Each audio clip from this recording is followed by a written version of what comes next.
നമസ്കാരം. കോൺഗ്രസ് വല്ലാത്ത ഒരു ആത്മവിശ്വാസത്തിലാണ്. വിഷയങ്ങൾ പലതും ഉണ്ടെങ്കിൽ പോലും കോൺഗ്രസ് ഇപ്പോഴും ശക്തമായ ഒരു നിലയിൽ തന്നെ തുടരുകയാണ്. വേറൊന്നും കൊണ്ടല്ല, ഒരു അമിതമായ ആത്മവിശ്വാസം അവർക്കുണ്ട്. അതിൻ്റെ പ്രധാന കാരണമായി നമുക്ക് ചൂണ്ടിക്കാണിക്കാൻ കഴിയുന്നത് രണ്ട് കാര്യങ്ങളാണ്. ഒന്ന്, പാലക്കാട് ഉപതെരഞ്ഞെടുപ്പിലും വയനാട് ഉപതെരഞ്ഞെടുപ്പിലും ഉണ്ടായ മിന്നുന്ന വിജയം. രണ്ട്, തദ്ദേശ സ്വയംഭരണ തെരഞ്ഞെടുപ്പിൽ കോൺഗ്രസിന് അല്ലെങ്കിൽ UDFന് ഇത്തവണയുണ്ടായ മുന്നേറ്റം. ഈ രണ്ട് കാര്യങ്ങളും കൊണ്ട് കോൺഗ്രസ് വിചാരിച്ചു വെച്ചിരിക്കുന്നത് 15 മാസവും കൂടി കഴിയുമ്പോൾ നമ്മുടെ സംസ്ഥാനത്ത് നടക്കാൻ പോകുന്ന പൊതു തിരഞ്ഞെടുപ്പിൽ വലിയ വിജയം നേടിയെടുക്കാൻ കഴിയും എന്ന് തന്നെയാണ്. എന്നാൽ അതുകൊണ്ട് തന്നെയാണ് ഇപ്പോൾ ഒരു മൊത്തത്തിലൊരു നേതൃമാറ്റത്തിൻ്റെ ആവശ്യം ഇവിടെ ഉണ്ട് എന്നുള്ള തരത്തിൽ ചർച്ചകൾ പോകുന്നത്. കാര്യം, അങ്ങനെ ഒരു അധികാര ശ്രേണി അല്ലെങ്കിൽ അധികാരത്തിലേക്ക് എത്തിക്കഴിയുമ്പോൾ ഈ പറയുന്ന പലരും ഒരു അവകാശവാദം ഉന്നയിച്ചുകൊണ്ട് വരും. അതുകൊണ്ട് തന്നെയാണ് 80-നോടടുക്കുന്ന കെ സുധാകരനെ എത്രയും പെട്ടെന്ന് ഇവിടെ നിന്ന് പിടിച്ചു മാറ്റിക്കൊണ്ട് പകരം പുതിയൊരാളെ കൊണ്ടുവരണം. അതിനുവേണ്ടി അട്ടിമറിക്കാനുള്ള ശ്രമങ്ങൾ അല്ലെങ്കിൽ ഇതിനുവേണ്ടിയുള്ള ശ്രമങ്ങളാണ് VD സതീശൻ്റെ ഭാഗത്തു നിന്നുണ്ടാകുന്നത്. ഒരു വിഭാഗം ആളുകൾ VD സതീശൻ്റെ ഈ ശ്രമത്തെ പ്രതിരോധിച്ചുകൊണ്ട് VD സതീശനെ തന്നെ തലകീഴായി മറിക്കാനുള്ള ശ്രമവും നടത്തുന്നുണ്ട്. ഇതാണിപ്പോൾ കോൺഗ്രസിനുള്ളിൽ നടക്കുന്ന ഒരു പ്രധാനപ്പെട്ട പ്രശ്നം. നമുക്കറിയാം, കഴിഞ്ഞ നിയമസഭാ തെരഞ്ഞെടുപ്പ് കഴിഞ്ഞപ്പോൾ, അതായത് ഉമ്മൻചാണ്ടി മുഖ്യമന്ത്രിയാകുന്ന 2011 തെരഞ്ഞെടുപ്പ്, ആ 2011 തെരഞ്ഞെടുപ്പിൽ നമ്മൾ നോക്കിക്കഴിഞ്ഞാൽ മനസ്സിലാവുന്ന ഒരു കാര്യം, അന്ന് വെറും 2 സീറ്റിനാണ് CPMന് ഭരണം നഷ്ടപ്പെടുന്നത്. അന്ന് സംസ്ഥാനത്തെ തെരഞ്ഞെടുപ്പിന് ശേഷം നോക്കിയാൽ സംസ്ഥാനത്തെ ഏറ്റവും വലിയ ഒറ്റക്കക്ഷി അന്ന് CPM തന്നെ ആയിരുന്നേ. അന്ന് VS അച്യുതാനന്ദനെ മുഖ്യമന്ത്രി എന്നുള്ള തലത്തിലേക്ക് കൊണ്ടുവന്ന് ഉയർത്തിക്കാട്ടിക്കൊണ്ടാണ് അന്ന് ഭരണം മുന്നോട്ട് കൊണ്ടുപോയത്. അപ്പോൾ അങ്ങനെ VS അവിടെ എത്തുന്നു, വീണ്ടും അടുത്ത തെരഞ്ഞെടുപ്പ് ഉണ്ടാകുന്നു. അടുത്ത തെരഞ്ഞെടുപ്പ് നടക്കുന്ന സമയത്തും അവിടെയും അപ്പോഴും VS തന്നെ ഉണ്ടായിരുന്നു. അപ്പോൾ അന്ന് പ്രതിപക്ഷ നേതൃസ്ഥാനം രമേശ് ചെന്നിത്തലയ്ക്ക് കിട്ടി. അതിനുശേഷം വീണ്ടും അടുത്ത ഇതിലേക്ക് വന്ന സമയത്ത് അടുത്ത തെരഞ്ഞെടുപ്പ് അപ്പോൾ അവിടെ പരാജയപ്പെട്ടു. അടുത്ത തെരഞ്ഞെടുപ്പ് നടക്കുന്ന സമയത്ത് ഉമ്മൻചാണ്ടി അന്നൊരു നിർദ്ദേശം വെച്ചു, പ്രതിപക്ഷ നേതാവ് എന്നുള്ള നിലയിലേക്ക് രമേശ് ചെന്നിത്തലയെ പരിഗണിക്കണം. ഈ നിർദ്ദേശം വെച്ചത് അന്ന് ഉമ്മൻചാണ്ടി ആയിരുന്നു. KC ജോസഫിനെ അധ്യക്ഷനാക്കാനും അദ്ദേഹത്തിൻ്റെ മനസ്സിൽ ചിന്തയുണ്ടായിരുന്നു. പക്ഷേ നമുക്കറിയാവുന്ന പോലെ AI 2 ഗ്രൂപ്പുകൾ ഉണ്ടായിരുന്നു.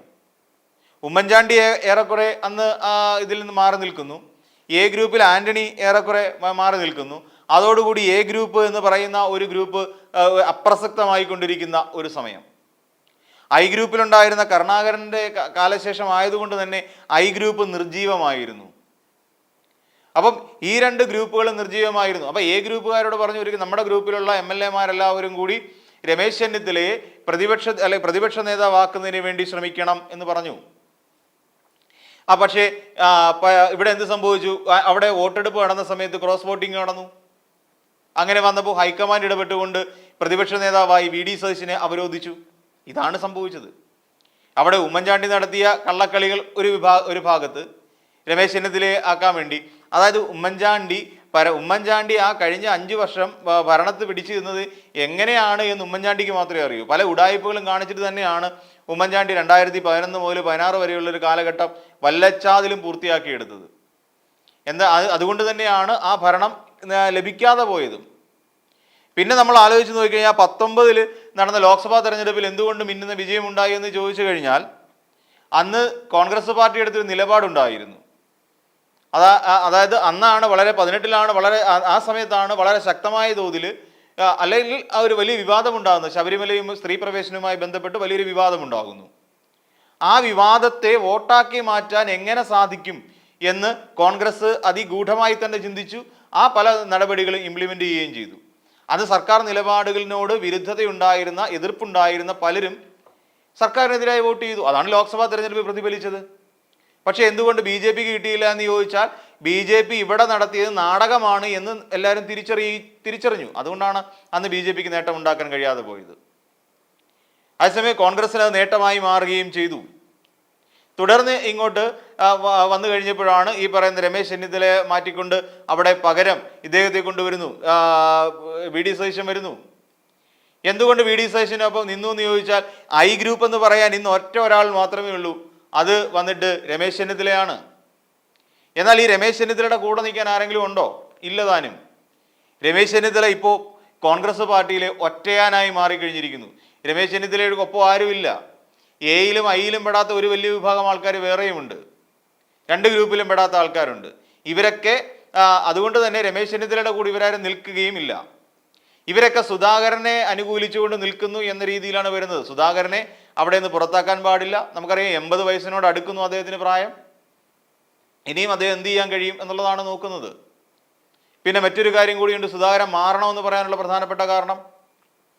അതായത് നമ്മൾ കോൺഗ്രസിൻ്റെ ഒരു ഇത് നോക്കിക്കഴിഞ്ഞാൽ എവിടെയാണ് CPM കോൺഗ്രസിനെ സമ്മർദ്ദത്തിലാക്കാൻ ശ്രമിക്കുന്നത്, ആ ഭാഗങ്ങളിൽ ശക്തമായ തിരിച്ചുവരവ് കോൺഗ്രസ് പാർട്ടി നടത്തിയിട്ടുണ്ട് എന്നുള്ള കാര്യം നമുക്കറിയാം.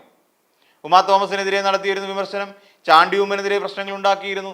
ഇപ്പോൾ അതാ പുതുതായി ഇവിടെ നടന്ന തെരഞ്ഞെടുപ്പിൽ, പാലക്കാട് നടന്ന ഉപതെരഞ്ഞെടുപ്പിലും രാഹുൽ മാങ്കൂട്ടത്തിനെതിരെ ട്രോളി വിവാദം അടക്കമുള്ള, പണം കടത്തൽ അടക്കമുള്ള വിവാദങ്ങൾ ഉയർത്തിക്കൊണ്ടുവന്ന സാഹചര്യത്തിലും അതിനെ ശക്തമായി പ്രതിരോധിച്ച് അവിടെ ഉയർന്ന ഭൂരിപക്ഷത്തിൽ ജയിക്കാൻ രാഹുൽ മാങ്കൂട്ടത്തിന് കഴിഞ്ഞു.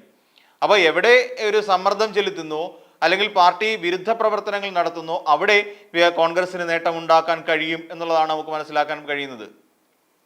അപ്പോൾ ഇങ്ങനെ നിൽക്കുന്ന ഒരു സാഹചര്യം, അപ്പോൾ ഇങ്ങനെയുള്ള ഒരു സാഹചര്യത്തിൽ വയനാട്ടിൻ്റെ ചുമതലയായിരുന്നു ഈ 80നോട് അടുത്ത് നിൽക്കുന്ന കെ സുധാകരന് പാർട്ടി കൊടുത്തത്. അപ്പോൾ വയനാട്ടിൽ പ്രിയങ്ക ഗാന്ധി ജയിക്കും, അവിടെ പ്രത്യേകിച്ചൊന്നും ചെയ്യേണ്ട ആവശ്യമില്ല. അതുകൊണ്ട് സുധാകരൻ പൂർണ്ണമായും പ്രിയങ്ക ഗാന്ധിയുടെ എല്ലാ വാഹനങ്ങളിലും കെ സുധാകരൻ ഉണ്ടായിരുന്നു. രാഹുൽ ഗാന്ധി ഉണ്ടാക്കി വെച്ച ഒരു വലിയൊരു ഇമ്പാക്റ്റ് അവിടെ വയനാട്ടിൽ നിലനിൽക്കുന്നുണ്ട്. ആ സാഹചര്യത്തിൽ ഒരു ദേശീയ നേതാവ് അവിടെ മത്സരിക്കുമ്പോൾ തീർച്ചയായും വലിയ ഭൂരിപക്ഷത്തോടു കൂടി അവർ വിജയിക്കുമെന്നുള്ള കാര്യം പാർട്ടിക്ക് 100% ഉറപ്പാണ്. അതുകൊണ്ട് തന്നെ അവിടെ കാര്യമായി ഈ സുധാകരൻ ഒന്നും ചെയ്തില്ല എന്ന് വരുത്തി തീർക്കാൻ എളുപ്പം സാധിക്കും, വളരെ വേഗം സാധിക്കും. അവിടെ സുധാകരനല്ല, ഇനിയിപ്പം ഏതെങ്കിലും ഒരു മണ്ഡലം കമ്മിറ്റി പ്രസിഡന്റ് പോയി കഴിഞ്ഞാൽ പോലും അവിടെ പ്രിയങ്ക ഗാന്ധിയെ ജയിപ്പിച്ചെടുക്കാൻ കഴിയുമെന്നുള്ള ഒരു തോന്നലുണ്ടാക്കിയെടുത്തു. കെ സുധാകരൻ കാര്യമായി അവിടെ പ്രവർത്തിച്ചില്ല എന്നൊരു തോന്നലുണ്ടാക്കിയെടുത്തു. അതേസമയം സ്വന്തമായൊരു സ്ഥാനാർത്ഥിയെ ഇറക്കിക്കൊണ്ട് പാലക്കാട് തൻ്റെ നോമിനിയെ തന്നെ നിർത്തിക്കൊണ്ട് അവിടെ ജയിപ്പിച്ചു. അപ്പോൾ ക്രെഡിറ്റ് ആരുടെ പോക്കറ്റ് വീണു? VD സതീശൻ്റെ പോക്കറ്റിലേക്ക് വന്നു. അവിടെയാണ് VD സതീശൻ്റെ കളി കിടക്കുന്നത്. അപ്പോൾ അവിടെ ജയിച്ചതിൻ്റെ പിന്നിൽ ആരാണ്? VD സതീശൻ തന്നെയാണ്. VD സതീശൻ്റെ തീരുമാനങ്ങളാണ്. അപ്പം ഈ പറയുന്ന ഉപതെരഞ്ഞെടുപ്പിൽ മിന്നുന്ന വിജയം നേടിയെടുത്ത പാലക്കാട് ഉപതെരഞ്ഞെടുപ്പിൽ അതിൻ്റെ മുഴുവൻ ക്രെഡിറ്റും VD സതീശന് കൊണ്ടുപോകാൻ കഴിഞ്ഞു. അതുമാത്രമല്ല, ഒരു വലിയ വിഭാഗം PC വിഷ്ണുനാഥ്, VT ബൽറാം, അതോടൊപ്പം നമ്മൾ നോക്കിക്കഴിഞ്ഞാൽ ഷാഫി പറമ്പിൽ, രാഹുൽ മാങ്കൂട്ടത്തിൽ തുടങ്ങിയ ഒരു യുവനിരയെ തന്നെ തനിക്കൊപ്പം നിർത്താൻ VD സതീശന് കഴിയുന്നുണ്ട്. എന്നാൽ കെ സുധാകരന് സാധിക്കുന്നുണ്ടോ? ഇല്ല. കെ സുധാകരൻ അങ്ങനെ ഒരു ടീമേ ഇല്ല. A ഗ്രൂപ്പിലും I ഗ്രൂപ്പിലും പെടാത്ത ഏതാനും കുറേ നേതാക്കൾ മാത്രമാണ് ഇപ്പോൾ കെ സുധാകരനെ വേണമെന്ന് പറയുന്നത്. ഇവരിൽ എന്നും പെടാത്ത ആൾക്കാർ കെ സുധാകരൻ നിന്നാൽ കൊള്ളാം എന്ന് ചിന്തിക്കുന്നത്. പക്ഷെ അവരെ പൂർണ്ണമായും കെ സുധാകരൻ അനുകൂലികളെന്ന് വിളിക്കാനും പറ്റില്ല. ഇവിടെ ഒരു വലിയ വിഭാഗം യുവ നേതാക്കന്മാരും തിരുവഞ്ചൂർ രാധാകൃഷ്ണൻ അടക്കമുള്ള ഒരു പ്രായമുള്ള മുതിർന്ന നേതാക്കളും ഇദ്ദേഹത്തിനോടൊപ്പം VD സതീശനോടൊപ്പം നിലയുറപ്പിച്ചിരിക്കുകയും ചെയ്യുന്നു. ഇതൊക്കെ ഒരു വലിയ പോസിറ്റീവ് ഘടകങ്ങളാണ് സത്യത്തിൽ VD സതീശനെ സംബന്ധിച്ചിടത്തോളം ഇനിയും തുടരാൻ വേണ്ടിയിട്ട്. അപ്പോൾ ഈ ഒരു സാഹചര്യത്തിൽ മുന്നോട്ട് പോവുക എന്നുള്ളതാണ് ഇപ്പോൾ പാർട്ടി അല്ലെങ്കിൽ കോൺഗ്രസ് പാർട്ടി കൈയടക്കം വെച്ചിരിക്കുന്നത്. ഇനി അഥവാ ഇനി തമ്മിലടിക്കാനാണ് ഭാവമെങ്കിൽ, ഇപ്പം നമുക്കറിയാം പലയിടത്തും തമ്മിലടി തുടങ്ങിക്കഴിഞ്ഞിരിക്കുന്നു, അധികാരത്തിന് വേണ്ടിയിട്ടുള്ള തമ്മിലടി തുടങ്ങിക്കഴിഞ്ഞിരിക്കുന്നു. അതാണ് ഇപ്പോൾ കണ്ടുകൊണ്ടിരിക്കുന്നത്. അങ്ങനെയാണെങ്കിൽ ജനങ്ങൾ ഇതെല്ലാം കണ്ടുകൊണ്ടിരിക്കുകയാണ്. അടുത്തൊരു തെരഞ്ഞെടുപ്പ് വരുമ്പോൾ CPM-നകത്തെ നേതാക്കന്മാർ മോശക്കാരാണെന്നോ, CPM അല്ലെ നേതാക്കന്മാർ തമ്മിലടിയുണ്ടെന്നോ അഴിമതിക്കാരാണെന്നോ ആരും നോക്കത്തില്ല. ഇങ്ങനെയുള്ള ആളുകളെ, ഒരു സ്ഥിരതയില്ലാത്ത ആളുകളെ, ഇപ്പൊ തന്നെ പറയാം MK രാഘവനെതിരെ ഉയർന്നു വന്ന ആരോപണം നമുക്കറിയാം. ഇതിനെ പതുക്കെ ശശി തരൂരിനെതിരായിട്ടുള്ള ഒരു ആരോപണമാക്കിക്കൊണ്ട് കെട്ടാൻ ഇവർക്ക് സാധിക്കും. അപ്പോൾ അങ്ങനെ നേതാക്കന്മാരെ പലരെയും, അപ്പം MK രാഘവൻ ഒരു MP ആയിട്ടിരിക്കുന്ന കാലത്ത് അദ്ദേഹം ഏത് തലത്തിലാണ് വന്നിട്ടുണ്ട്? ഏതെങ്കിലും ഒരു വലിയ ഒരു തലത്തിലേക്ക് ഉയർന്നു വരാൻ MK രാഘവനെ ഏതെങ്കിലും ഒരു ഘട്ടത്തിൽ കഴിഞ്ഞിട്ടുണ്ടോ? കോഴിക്കോട്ട് രാഘവേട്ട എന്ന് വിളിക്കുമെങ്കിൽ പോലും, അല്ലെങ്കിൽ സംസ്ഥാന രാഷ്ട്രീയത്തിൽ എന്തെങ്കിലും വലിയൊരു ശക്തിയായി മാറാൻ അദ്ദേഹത്തിന് കഴിഞ്ഞിട്ടുണ്ടോ? ഇല്ല. രാജ്മോഹൻ ഉണ്ണിത്താനെ ഏതെങ്കിലും നിലയിലേക്ക് കൊണ്ടുവരാൻ കഴിഞ്ഞിട്ടുണ്ടോ? അതുമില്ല. അപ്പം ഇങ്ങനെ ഒരുപാട് നേതാക്കന്മാരുണ്ട്. ഈ നേതാക്കളെ എല്ലാം ഏതെങ്കിലും ഒരു വശത്തൂടെ ഒതുക്കി മാറ്റുക എന്നുള്ളതാണ്. അതുകൊണ്ട് തന്നെയാണ് രാജ്മോഹൻ ഉണ്ണിത്താൻ പറഞ്ഞത് സിനിമയിൽ അഭിനയിക്കുന്നവരെക്കാട്ടിൽ വലിയ നടന്മാരാണ് കോൺഗ്രസ് പാർട്ടിക്കുള്ളിൽ ഉള്ളത് എന്ന് അദ്ദേഹം തുറന്നു പറഞ്ഞതിന് കാരണം അതാണ്. അപ്പോൾ അടികൾ പല ഭാഗങ്ങളിലും നടന്നുകൊണ്ടിരിക്കുകയാണ്. ഇത്തരം അടികളെക്കുറിച്ചെല്ലാം അല്ലെങ്കിൽ ഇത്തരത്തിലുള്ള തല്ലുമാലകൾക്ക് ഒരു ശാശ്വതമായ പരിഹാരം കണ്ടില്ലെങ്കിൽ ഈ പറയുന്ന ഓവർ കോൺഫിഡൻസ് ഒന്നും ഏൽക്കത്തില്ല. ഇപ്പം തദ്ദേശ സ്വയംഭരണ തെരഞ്ഞെടുപ്പിൽ ജയിച്ചത് കാര്യമാക്കണ്ട. 15 മാസം കൂടെ കഴിയുമ്പം അടുത്ത നിയമസഭാ തെരഞ്ഞെടുപ്പിൽ എന്ത് നേട്ടമുണ്ടാക്കാൻ കഴിയും എന്നുള്ളതാണ് ചിന്തിക്കേണ്ടത്. കാര്യം മറ്റൊന്നുമല്ല, ഒരു വലിയ ഇതോടുകൂടി ഏറ്റവും വലിയ ഒറ്റക്കക്ഷിയായി മാറിയത് 2011 മാറിയത് CPM ആണ് എന്ന് ഓർക്കണം. അന്നും വെറും 2 സീറ്റുകളുടെ ഒരേ ബലത്തിൽ മാത്രമാണ് ഉമ്മൻചാണ്ടി അധികാരത്തിലേറിയതെന്ന് ആലോചിക്കണം. അതായത് അവിടെ വെച്ച് തന്നെ കോൺഗ്രസ് പാർട്ടിക്ക് വീഴ്ച തുടങ്ങി. UDF മുന്നണിയിലെ കോൺഗ്രസ് എന്ന് പറയുന്ന പാർട്ടിക്ക് അവിടെ വീഴ്ച സംഭവിച്ചു 2011. അത് വീണ്ടും തുടർന്നു വരികയാണ് ചെയ്യുന്നത്. അതിനുശേഷം 2ാം തവണയും പിണറായി വിജയൻ അധികാരത്തിൽ കയറുന്നു. ചിന്തിച്ചു നോക്കണം. അപ്പോൾ അങ്ങനെ വീണ്ടും 2 തവണ പിണറായി വിജയൻ അധികാരത്തിൽ തുടരുകയാണ് ചെയ്യുന്നത്. അപ്പം അതുകൊണ്ട് പാർട്ടി എവിടെ തളരുന്നു അല്ലെങ്കിൽ CPM വീഴുന്നു എന്നുള്ള അല്ല പ്രാമുഖ്യം, എങ്ങനെ ഉയർന്നു വരാം, തമ്മിൽ തല്ലെല്ലാം ഒരു സമവായത്തിലേക്ക് എത്തിച്ചുകൊണ്ട് CPM-നെതിരായുള്ള പോരാട്ടമാണ് ഇതെന്ന് മനസ്സിലാക്കുക. പിന്നെ തന്നെയുമല്ല, ഒരു 3ാം മുന്നണി എന്നുള്ള നിലയിലേക്ക് NDA വളർന്നു വരികയും ചെയ്യുന്നുണ്ട്.